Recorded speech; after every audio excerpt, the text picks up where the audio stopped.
So we should introduce ourselves the same way. Okay. I'm Chris. And I'm Austin. Yeah, like that. Look at the cameras. Don't pull on this. My B.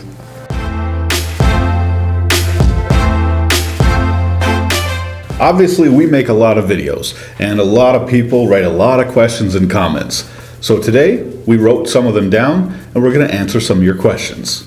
Alright, so the first one that we got here is by AK Quenzel56. He says, these new technology bulbs are fine for the person using them, but terrible for oncoming traffic or when you are blinded by the lights in your side rear view mirror. Blinded by the light. I'm too young for that. I think it's a song. I've experienced the same thing, both with aftermarket plug-and-play lighting upgrades and OEM.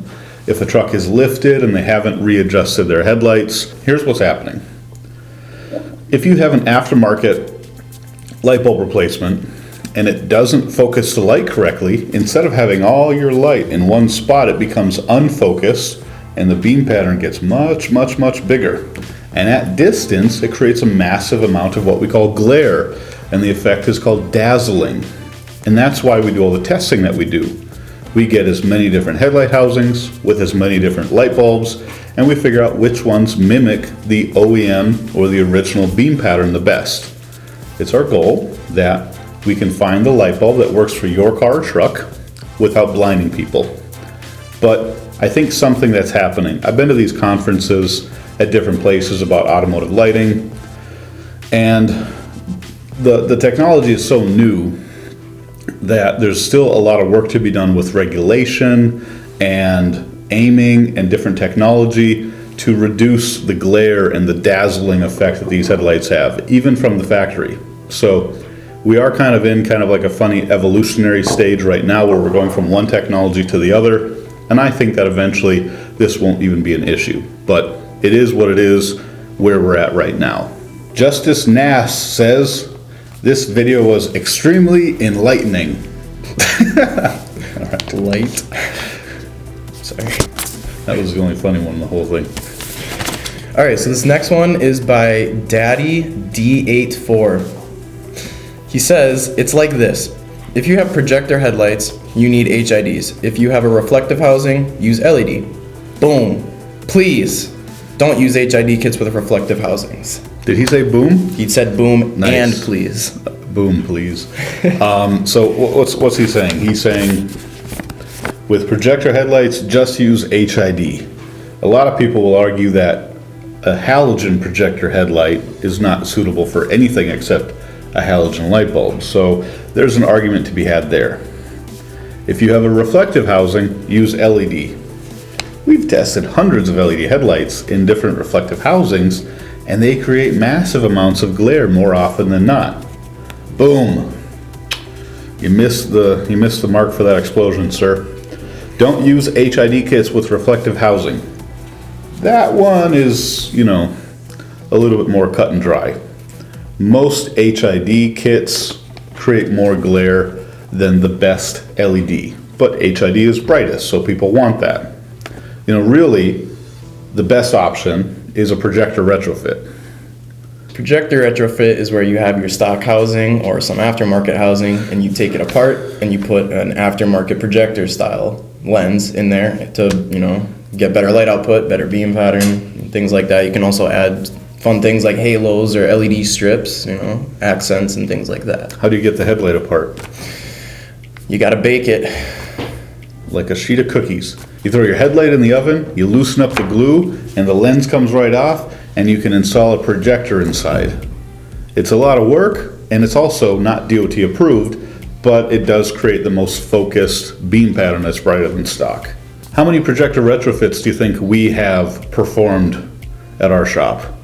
Oh man, a couple hundred? Yeah, roughly, probably. Yeah. We've got all the parts from Morimoto and TRS. We do them ourselves. Some of our guys at work have their own retrofitting business. We love a good projector retrofit, and if that's your biggest concern, we'd love to help you out.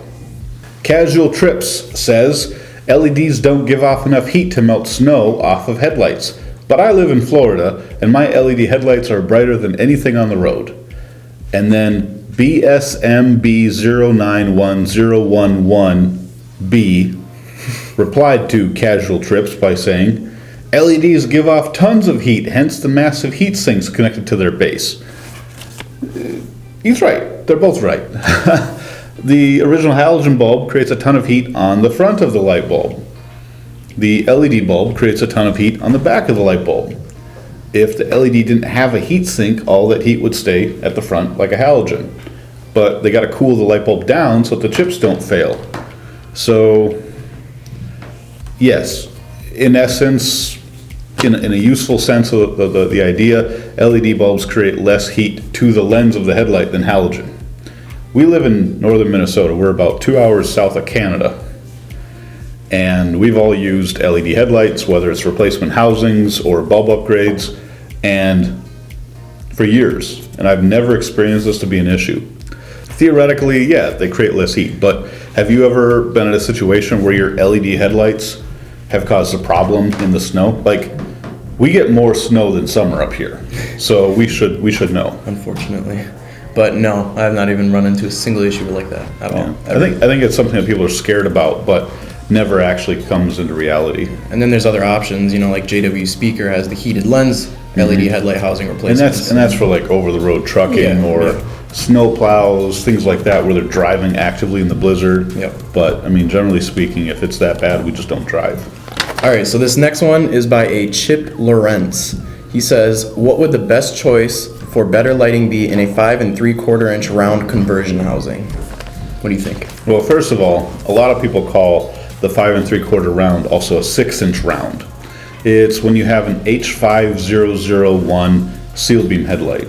Those are used on a lot of semi-trucks, Volkswagen, BMW, older Audis, a lot of older vehicles, and then a lot of semi-trucks. I don't know that you're going to see a 6-inch round or 5 3/4 seal beam headlight in any American vehicles.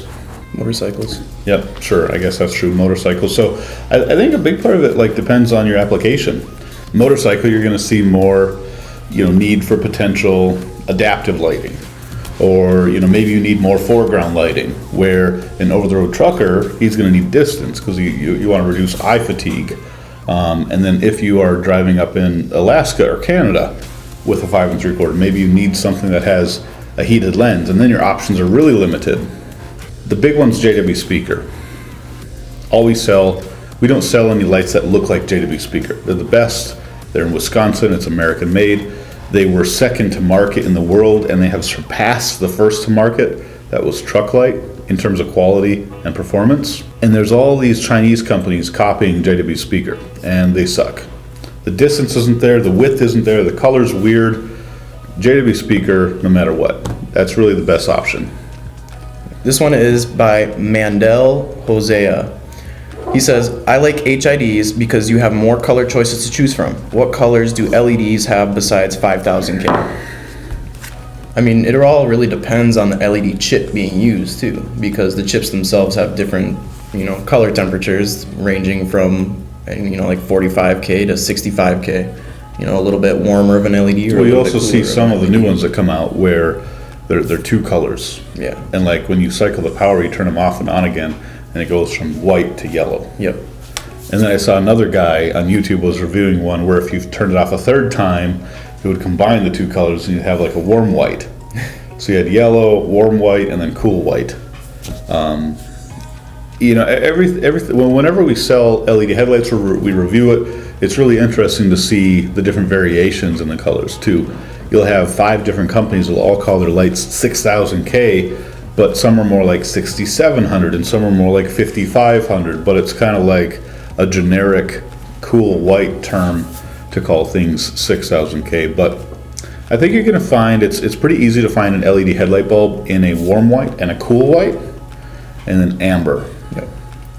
But then with HID you got 3000K gold, 4300K OEM white, warm white, OEM white, 5000K pure white, 6000K diamond white, 8000K iceberg blue. I know that there's a new LED headlight bulb coming out in 7000K, so that's weird. Super bright.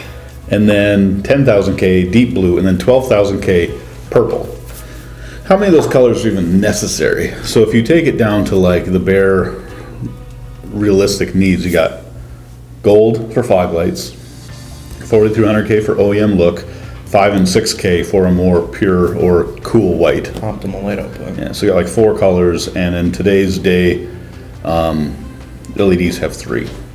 So it's really kind of a non-issue. The color choice is important to some people, but only if you want like an 8,000 or a 10,000 or 12,000, and then you're just doing it for the looks. You're not getting a performance upgrade anyway. Our eyes perceive white light as the brightest, and when you start going into those color hues like yellow, blue, or purple, you start, losing that usable and visible light. So Anything that deviates from the color of the sun, we have a harder time perceiving. Yep. Edward Nelson says, the trouble with LEDs is they're causing all kinds of problems for nature, animals, and plant life. The more we convert vehicles, lampposts, and home outside lighting systems, the more damage done to nature, thus killing ourselves. Research it for yourself. It's all a downhill slide. I think what he's talking about is, I've seen some of this documentation where the color of the light kind of freaks the animals out. They don't want to be near it, and it disrupts the ecosystem. And then the same thing with plants. The more fake or artificial light we have in the wrong colors, the less they're able to thrive in certain areas. So we'll just end up in a artificially lit concrete jungle eventually with no life at all. I mean, if you think about it, the light itself from the vehicles isn't really what you should be concerned about. Maybe more so the carbon footprint in your exhaust and burning fuel and things like that. I think the lighting aspect is such a insignificant piece of the whole argument. It's like, what about a new building, a new apartment complex, a new shopping mall where a forest used to be? New roads. I mean, you're saying don't use LED lights, we want natural lights. That doesn't even make sense. So you just want the sun. I mean, how far does this argument even go? Let's just have no civilization, no artificial construction. Let's just live as we did thousands of years ago. And then we will protect plant and animal life and not kill ourselves. So I get where he's coming from, but it's a non-issue. Thank you so much for watching. Thanks for watching. I really enjoyed my coffee and talking with you. Please subscribe to our YouTube channel if you want to learn more about automotive lighting. And don't forget to keep commenting. We love the input. Put your finger down. Now I'm just rambling and I should have just stopped a minute ago. What was I going to say? Acknowledge the coffee in the room. Okay. Thank you so much. I forgot what I was going to say. If you want to learn more about automotive lighting, please subscribe to our YouTube channel.